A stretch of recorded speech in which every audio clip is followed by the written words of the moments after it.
नमस्कार, good evening, सत श्री अकाल। एक बार फिर आप तमाम लोगों का स्वागत है क्राइम तक की कहानी के इस एपिसोड में। उम्मीद है पूरी फैमिली अच्छी होगी, अपना और अपनों का ख्याल रख रही होगी।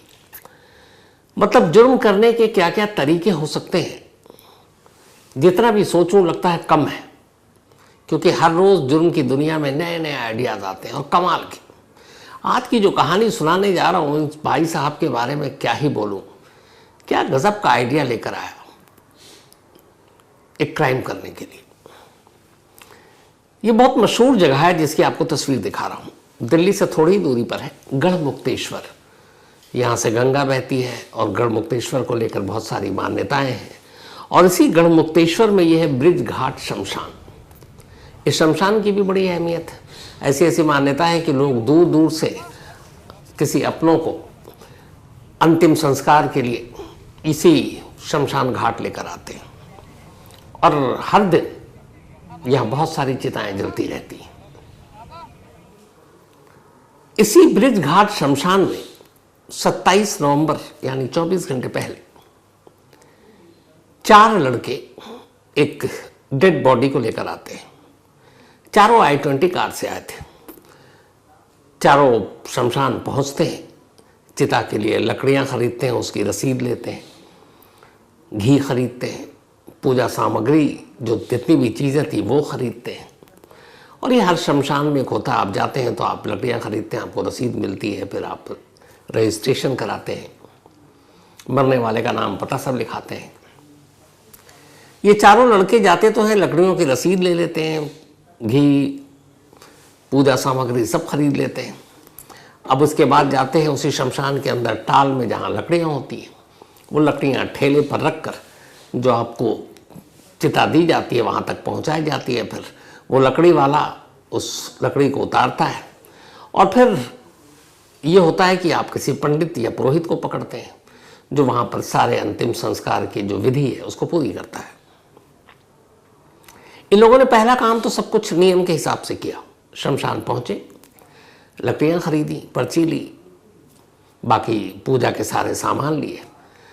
अब उस तय जगह पर पहुँच गए जहाँ इन्हें चिता सजानी थी। अब यहाँ चिता सजाने का काम बाकी लोगों का, शमशान के स्टाफ का, बाकी फिर पंडित पुरोहित वो आएंगे और सब कुछ करेंगे।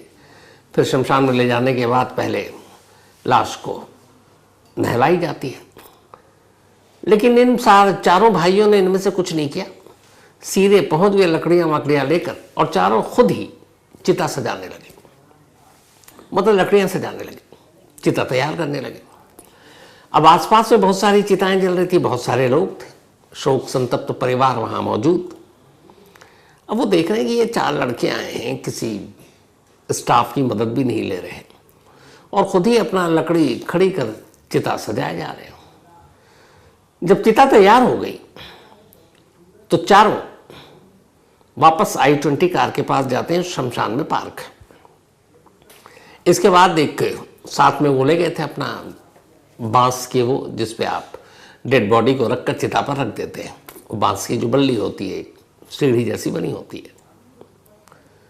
तो उसके बाद एक कफन में लिपटी हुई लाश उसी पर रखते हैं और अब ये चारों उसको लेकर चिता की तरफ बढ़ने लगते हैं ताकि चिता पर उस लाश को रखकर और फिर मुखाग्नि दी जाए और अंतिम संस्कार संपन्न हो। तो जब ये चारों खुद ही उस अर्थी को उठाने लगे जिस अर्थी पर लाश को इन्होंने रखी थी, तभी शमशान के एक स्टाफ ने देखा और वो बहुत देर से देख रहा था कि ये चारों आए हैं, खुद ही चिता सजा रहे हैं, खुद ही लकड़ी लेकर आ रहे हैं और अब यही 4 उस अर्थी को कांधा देकर चिता की तरफ बढ़ रहे हैं। तो वो भी पहुंच गया। उसने कहा चलो मैं भी अर्थी उठाने में मदद करता हूँ। पहले तो चारों ने मना किया, लेकिन जब उसने कहा नहीं ये पुण्य का काम है, आप मुझे इस काम से मत रोको, तो फिर वो घबराए। उनमें से एक ने कहा ठीक है आप उठाओ।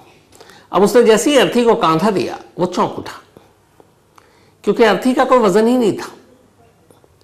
उसे लगा कि वो शमशान में इतने बरसों से काम कर रहा है, हर मुर्दे का एक वजन होता है कम से कम 30, 40, 50, 60, 70, 80 किलो, और मुर्दे का वजन वैसे ही बढ़ जाता है।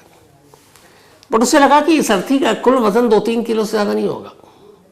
उसने कहा ये क्या है। खैर तब तक ये लोग बढ़ रहे थे, वो हैरान परेशान, शमशान का स्टाफ अब वहां जाकर उन्होंने बड़े हिफाजत के साथ, एहतियात के साथ अर्थी को, जो पहले से इन्होंने चिता तैयार की थी, उस पर रख दी। अब अर्थी पे जो लाश है वो कफन से ढका हुआ है, कपड़ों से। लाश को इन्होंने रख दी। उसके बाद अब बाकी चीजें करने लगे। तो उसने पूछा, भाई पंडित भी आया, पुरोहित भी आया, यार आप ऐसे कर रहे, कैसे कर रहे हो? विधि विधान के तहत करो, उसके लिए हमारी जरूरत है तुम्हें। इन्होंने कहा नहीं। फिर उन्होंने कहा कि अच्छा, जिस शख्स ने कांधा दिया, जिसको लगा कि वजन नहीं है, उसे कुछ शक हुआ, तो उसने कहा आप लाश का चेहरा दिखाओ। चारों और घबरा गए। उन्होंने कहा हम चेहरा नहीं दिखा सकते। पूछा क्यों? उसने कहा कि असल में हम ये सीधे डेड बॉडी हॉस्पिटल से लेकर आ रहे हैं, लाश की हालत बहुत ख़राब है और चेहरा तो दिखाए जाने लायक बिल्कुल भी नहीं। अब उन्हें लगा चलो ठीक है, क्या बोले। इसके बाद अब चिता पर अर्थी रख दी गई है। अब बस मुख अग्नि देनी है। उनमें से एक आगे बढ़ता है, खुद ही मुख अग्नि भी तैयार कर रहा है। और वो जो बाकी लोग हैं, जो बाकी चिताएं जल रही हैं आसपास में, उनमें से कुछ लोगों की नज़र लगातार इन्हीं चारों पर है। और वो हैरान परेशान देख रहे हैं कि ये कौन सी ऐसी चिता है, अर्थी है, जिसमें शमशान के किसी भी एम्प्लॉई, किसी पंडित, किसी पुरोहित का कोई इस्तेमाल ही नहीं कर रहा है। ये अपने आप कैसे कर रहे हैं ये? तब तक जिस शख्स ने कांधा दिया उसको कुछ शक होने लगा और वो उसी चिता के इर्द गिर्द घूम रहा है। इससे पहले कि वो चारों में से एक मुख अग्नि देता, अचानक हवा चली।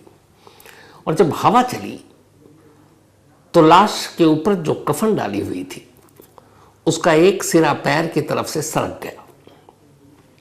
जैसे ही सरका, एक पैर दिखाई दिया। वो शख्स जिसे शक था, शमशान का एम्प्लॉई, जब उसकी पैर पे नजर पड़ी तो उसकी आंखें खुली की खुली रह गई। उसने देखा कि ये पैर, ये तो इंसान के पैर हो ही नहीं सकते। बस अब इसके बाद वो खुद को रोक नहीं पाया, आगे बढ़ा। इससे पहले कि चारों उसे रोकते, उसने पूरा कफन अर्थी से हटा दिया। और जब उसने कफन हटाया तो अर्थी पर इंसानी लाश की जगह ये लेटा हुआ था, जिसकी तस्वीर अब आप देख रहे हैं।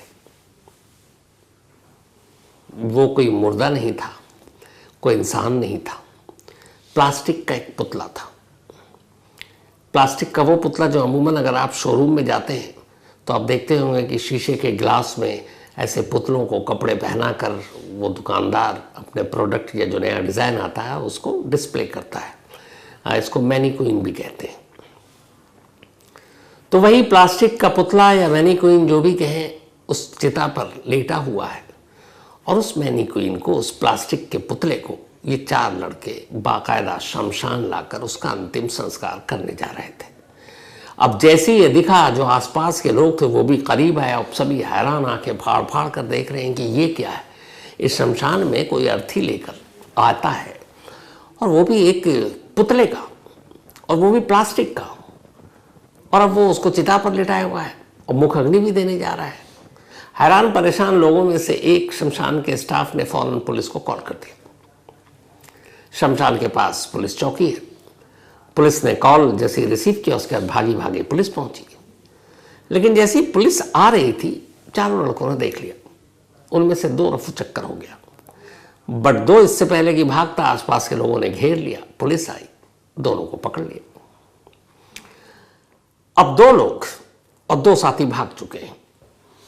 सवाल ये कि चार लोग i20 कार में एक पुतला लेकर बाकायदा पूरे रीति रिवाज, विधि विधान के साथ चिता पर लेटाकर उसका अंतिम संस्कार गंगा किनारे, वो भी ऐसे ब्रिज घाट शमशान में जिसकी अपनी मान्यताएं हैं, क्यों आए? एक पुतले का अंतिम संस्कार करके उनको क्या मिलेगा? कुछ लोगों के मन में आया कि शायद भूत प्रेत या कुछ जादू टोना टोटका ये सब होगा। तो अभी तक लोग हैरान परेशान है, जवाब नहीं मिल रहा है। तभी पुलिस ने उनसे कुछ पूछताछ की। उसके बाद उन दोनों को लेकर उनकी कार i20 की तरफ बढ़ी। जब i20 की तरफ बढ़ी, पुलिस ने कहा कार खोलकर तलाशी लेने शुरू किया।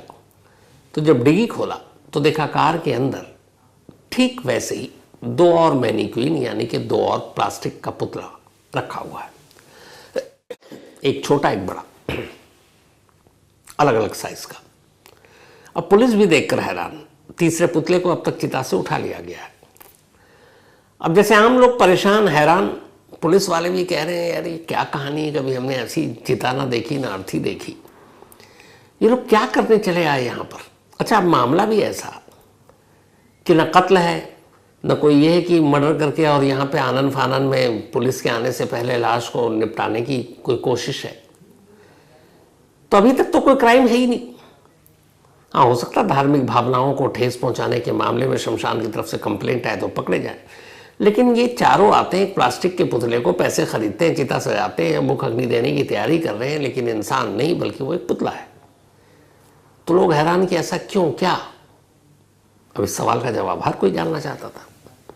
थोड़ी देर के बाद पुलिस ने पूछताछ की। जब पूछताछ की तो उसके बाद एक अजीब कहानी सामने आई। कहानी ये थी कि ये लोग एक लाश का अंतिम संस्कार करना चाहते थे, पर किसी को मार कर नहीं, कोई कत्ल करके नहीं, बस उन्हें एक अंतिम संस्कार करना था। इसीलिए शमशान पहुंचे, लकड़ी खरीदी, पूजा के सामान खरीदे, घी खरीदा और इन सब की पर्ची ली। अब अंतिम संस्कार के बाद ये होता है कि शमशान में बाकायदा आपको एक पर्ची दी जाती है जिसमें ये होता है फलाने फलाने आए और उनका अंतिम संस्कार हुआ। तो जब इन्होंने लकड़ी खरीदी, उस लकड़ी के खरीदने पर पर्ची पे मृतक का नाम या मरने वाला कौन है लिखा हुआ था, अंशुल। जो भी सामान खरीदा अंशुल, जो चिता सजाई गई जहां पे जगह दी तो कौन मरा है ये होता है हर शमशान में, तो अंशुल नाम। लेकिन डेड बॉडी एक प्लास्टिक, मतलब पुतला। तो फिर पुलिस क्या केस करे? लेकिन जब पुलिस ने कहानी सुनी, उस कहानी के बाद फिर धीरे धीरे सारी चीजें क्लियर हो गई। पता ये चला कि इन 4 में से 2 तो भाग चुका था, जो बाकी 2 पकड़े गए उनमें से एक का नाम था कमल सोमानी। कमल सोमानी दिल्ली के पालम एरिया का रहने वाला एक लड़का। कमल सोमानी की एक दुकान हुआ करती थी करोल बाग में ड्राई फ्रूट्स की, उसके पिता चलाया करते थे। कमल सोमानी भी वहां जाकर बैठा करता था। उसके दुकान में एक लड़का काम करता था जिसका नाम था नीरज। नीरज बिहार का रहने वाला। नीरज से अक्सर मिलने के लिए उसका बड़ा भाई अंशुल भी उस दुकान पर आता था। घर वालों से ठीक ठाक ही, जिनकी दुकान थी मालिकों से उनके ठीक ठाक रेपुटेशन। फिर एक दिन अंशुल ने कहा कि मुझे भैया यानी कमल सोमानी से कि नौकरी वोकरी दिल्ली में करनी है मुझे, तो मुझे एक आधार कार्ड और पैन कार्ड बनाना है। अब दिल्ली में मेरा कोई तो है नहीं, तो पता किसका दूं? कमल सोमानी के पिता सब यहीं थे। उन्होंने कहा एक काम करो, तुम हमारे घर का एड्रेस दे दो, तुम्हारा भाई तो हमारे काम करता है, हम तुम्हें जानते हैं। तो खैर उसने वो पता दे दिया। इसके बाद आधार कार्ड पैन कार्ड बना। लेकिन ये जब सब कुछ आता, उससे पहले कहानी में दूसरी चीज़ हो गई। हुआ ये कि कमल सोमानी के पिता की मौत हो गई। उनकी मौत के बाद अब दुकान को ठीक से देखा नहीं जा रहा था। कमल सोमानी भी इतना फोकस नहीं था। धीरे धीरे दुकान की आमदनी घटने लगी, घाटे में जाने लगा और उसके बाद एक रोज़ ये दुकान हमेशा के लिए बंद हो गई। अब जब दुकान बंद हो गई, उधर कर्ज में डूबा हुआ कमल सोमानी, उसके पास कई लाख का कर्ज आ गया। दुकान बंद हुई तो जो दुकान में काम करने वाला लड़का नीरज, अब वो भी बेरोजगार हो गया। एक रोज़ नीरज आया कमल के पास और उसने कहा भैया अब दिल्ली में कुछ है नहीं, मैं वापस बिहार जा रहा हूँ, वहीं कोई छोटी मोटी नौकरी कर लूँगा। उसने कहा ठीक है। तो नीरज चला गया। नीरज का भाई अंशुल पहले ही बिहार जा चुका था। बीच में उनके जाने के बाद भी चूंकि रिश्ते अच्छे थे, बातचीत फ़ोन पे होती थी, तो वो खैरियत लेता रहता था कि हाँ बिहार में सब ठीक है। इधर कमल सोमानी अब कर्ज में डूबा हुआ है, धीरे धीरे तकाजा भी हो रहा है। उसने लगा क्या करें, तभी एक अजीब खुराफात, एक अजीब आइडिया उसके दिमाग में आया। उसने देखा कि घर में अंशुल का आधार और पैन कार्ड पड़ा हुआ है। उसी आधार और पैन कार्ड को उठाया और उसने एक इंश्योरेंस कंपनी से प्राइवेट एक बीमा पॉलिसी खरीदी 50 लाख रुपए की, और ये बीमा पॉलिसी खरीदी अंशुल के नाम पर, जो उसके एम्प्लॉय का बड़ा भाई। और अंशुल को इस बात की जानकारी नहीं। अब उसने 50 लाख की बीमा पॉलिसी खरीदी, आधार और पैन कार्ड था ही था, पता उसी के घर का था, और नॉमिनी भी खुद बन गया। इसके बाद अब वो बाकायदा उस बीमा पॉलिसी की जो पैसे हैं, किस्त है, जो प्रीमियम है, वो ऑनलाइन भरता रहता टाइम टाइम पर। धीरे धीरे भरता रहा, पॉलिसी एक्टिव। इसके बाद अब उसे असली काम करना था, उसे उस 50 लाख रुपए को क्लेम करना था। अब क्लेम एक ही सूरत में हो सकती है, वो ये कि अंशुल की मौत हो जाए। अंशुल की मौत के बाद नॉमिनी चूंकि खुद है, अंशुल और अंशुल के परिवार को तो पता भी नहीं है कि पॉलिसी है। एड्रेस भी, आधार भी, पैन भी सब उसी के घर का है, कमल के। तो ये 50 लाख रुपए उसके आराम से खाते में आ जाएंगे। बट इसके लिए अंशुल का मरना जरूरी है। लेकिन कमल थोड़ा सा सीधा साधा बदमाश था, मतलब हार्डकोर क्रिमिनल नहीं था। वो पैसे तो चाहता था कर्ज उतारने के लिए, लेकिन ये नहीं चाहता था कि वो किसी का खून करे, मर्डर करे। वो नहीं चाहता था कि वो अंशुल को मारे। तो बिना मारे हुए अंशुल की मौत कैसे हो, उसने बहुत दिमाग लगाया। और फिर आखिर में उसको ये आइडिया आया कि अगर एक बार शमशान में एक चिता जला दूं, शमशान की रसीद ले लूं, लकड़ियां, पूजा, हवन, सारी चीज़ों की सामग्री खरीद लूं, और शमशान से ये पर्ची मिल जाए कि यहाँ फलाने तारीख को अंशुल का अंतिम संस्कार हुआ, तो फिर वो पर्ची लेकर सरकारी दफ्तर में जाएगा और वहाँ से उस शमशान की पर्ची की बदौलत उसे अंशुल का डेथ सर्टिफिकेट मिल जाएगा। और उस डेथ सर्टिफिकेट को वो इंश्योरेंस कंपनी को भेजकर ये साबित कर देगा कि अंशुल की मौत हो गई है, क्योंकि उसके पास शमशान की भी रसीद होगी और डेथ सर्टिफिकेट सरकार की भी होगी। 50 लाख रुपए आराम से, क्योंकि वो नॉमिनी है। लेकिन शमशान में फिर किसकी लाश जलाएं, इसके ऊपर बहुत सोचा। फिर एक रोज अचानक उसे ख्याल आया, किसी शॉप से ही गुजर रहा होगा या शोरूम से, वहाँ उसने मैनीक्वीन देख लिया। उसे लगा कि ये तो बिल्कुल इंसान के कदकाठी का है। तो अगर मैनीक्वीन को कफन पहना कर किसी शमशान में ले जाएं और वहाँ चिता पर उसको रख दें और उसके बाद चिता अंतिम संस्कार कर दें, तो किसको पता चलेगा कि लाश की मैनीक्वीन है।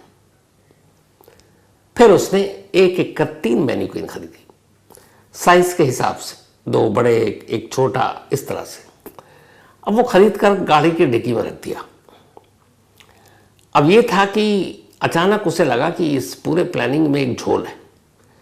कोई भी शख्स जब शमशान जाता है किसी अर्थी के साथ, तो अकेला तो जाएगा नहीं, और अर्थी को अकेला उठाएगा भी नहीं। इसलिए कहते हैं 4 कांधों की ज़रूरत पड़ती है। तो वो खुद तो था, लेकिन उसके साथ अब उसे 3 कांधों की और ज़रूरत थी। मजबूरन उसने अपने 3 सबसे करीबी दोस्तों को ये पूरा प्लान बताया। उसने कहा, देखो इसमें कोई ख़तरा है नहीं, ना हमने किसी का कत्ल किया, ना कोई और क्राइम कर रहे हैं। बस हमें एक पुतले को ले जाकर किसी शमशान घाट में उसका अंतिम संस्कार करना है और बदले में पर्ची लेनी है और चले आना है। दोस्त भी दोस्त की मदद के लिए तैयार हो गए। फिर यह हुआ कि शमशान भी थोड़ा ऐसा हो कि जिसकी रसीद में वज़न हो। अब गढ़मुक्तेश्वर जैसी जगह जहाँ लोग जाते हैं बहुत बड़े पैमाने पर, तो फिर उसके ब्रिज घाट शमशान से बेहतर उनके लिए और कुछ हो नहीं सकता था। इसीलिए वो रहता दिल्ली के पालम एरिया में, और वहाँ से एकदम दूसरे कोने में फिर वो दिल्ली के बाहर इन लोगों ने I-20 कार में पुतले रखे, कफन खरीदा, बाकी ज़रूरत की चीज़ें ली, और 27 नवंबर को पहुँच गए गढ़मुक्तेश्वर, उसी शमशान घाट में। जब सारी चिताएँ विताएँ सजा दी, सब कुछ हो गया, तो अब उसी पुतले को कफन से ढका, और ये चारों अब लेकर जा रहे थे कि जाकर खामोशी से चिता पर रख देंगे, फटाफट आग लगा देंगे, काम हो जाएगा। इसलिए ना पंडित लिया ना पुरोहित, क्योंकि पता चल जाता। लेकिन वो गलती से एक शख्स जो पुण्य कमाने के चक्कर में आया, बोला मैं भी कांधा दे दूंगा, और जैसे ही अर्थी पे कांधा दिया, उसे लगा इस अर्थी का तो वजन ही नहीं है, 1.5-2.5 किलो। वहीं से शक की शुरुआत हुई, और बाकी कुदरत ने अपना खेल दिखाया। चिता पर लेटी हुई इस अर्थी को हवा ने ऐसा झोंका मारा कि कफन सरक गया, और कफन सरका और पैर दिख गया, और वो पैर साफ दिख रहा था कि प्लास्टिक का है। और इस तरीके से खुलासा हो गया। दोनों इस वक्त पुलिस कस्टडी में है, पुलिस उनका बयान दर्ज कर चुकी है। मैंने खुद अंशुल, जो FIR दर्ज हुई इसमें अंशुल का नंबर था, मैंने अंशुल को फ़ोन किया। अंशुल से कहा कि मैं ऐसे से बोल रहा हूँ आज तक से, शम्स ताहिर खान, तो आपको ये पता है? उसने कहा आज ही मुझे पता चला, पुलिस वालों का फ़ोन आया। तो उसने कहा कि भैया मैं यहाँ आया था और मुझे तो इस बारे में कोई जानकारी नहीं, आज पता चला। हाँ, मैंने वहाँ आधार कार्ड और वो सब कुछ बनवाया, लेकिन मैं तो अभी प्रयागराज में हूँ और कैसे हुआ क्या हुआ मुझे नहीं मालूम। हालांकि मैंने रिक्वेस्ट की थी कि आप अगर बात करें तो मैं दिखाऊंगा, बट वही है, दूध का जला भी छाछ फूक फूक का पीता, उन्हें यकीन नहीं था कि मैं ही बोल रहा हूँ या कोई और है। तो मैंने कहा मेरा नंबर है, बाकी आपको उसमें डीपी में भी दिख जाऊँगा, यकीन हो जाए तो कॉल कर लीजिएगा। खैर उनका अभी तक कॉल आया नहीं, लेकिन बात हो गई थी और उन्होंने इस बात को माना कि हाँ वो इस परिवार को जानते हैं। अब कुल मिलाकर कहानी यह है कि पुलिस के कब्जे में है दोनों, लेकिन क्या मुकदमा बनेगा, क्योंकि उन्होंने किसी का मर्डर किया नहीं। प्लास्टिक के पुतले को ले जाकर अंतिम संस्कार करने की कोशिश की, लेकिन हाँ जो इंश्योरेंस के नाम पर ठगी का काम आइडिया आया, हालांकि वो ठगा नहीं, क्योंकि इंश्योरेंस कंपनी में इन्होंने क्लेम तक नहीं किया। अभी तो पर्ची मिलती, डेथ सर्टिफिकेट बनता, तब ये क्लेम करते। तो अभी सब कुछ बस करते करते किया कुछ नहीं था। तो मुझे नहीं लगता ये धोखाधड़ी के अलावा और कोई केस बनेगा और बहुत ज़्यादा दिनों तक ये लोग सरकारी मेहमान भी नहीं रहेंगे जेल में, बाहर ही आ जाएंगे। लेकिन कमाल का सोचा, इसीलिए कहते हैं ना इंसानी दिमाग बेहद खतरनाक है।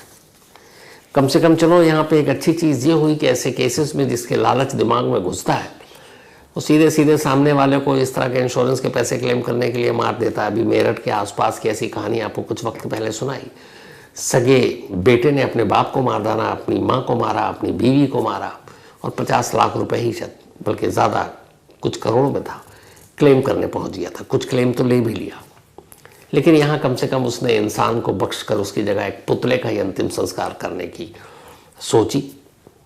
तो इसलिए मैंने शुरू में कहा था कि शायद ये हार्डकोर क्रिमिनल नहीं, बस लालच में फंस गया। तो ये थी आज की कहानी। अब आपसे मुलाकात होगी कल रात 9 बजे किसी नई कहानी के साथ। तब तक अपना और अपनों का ख्याल रखिएगा। Thank you very much.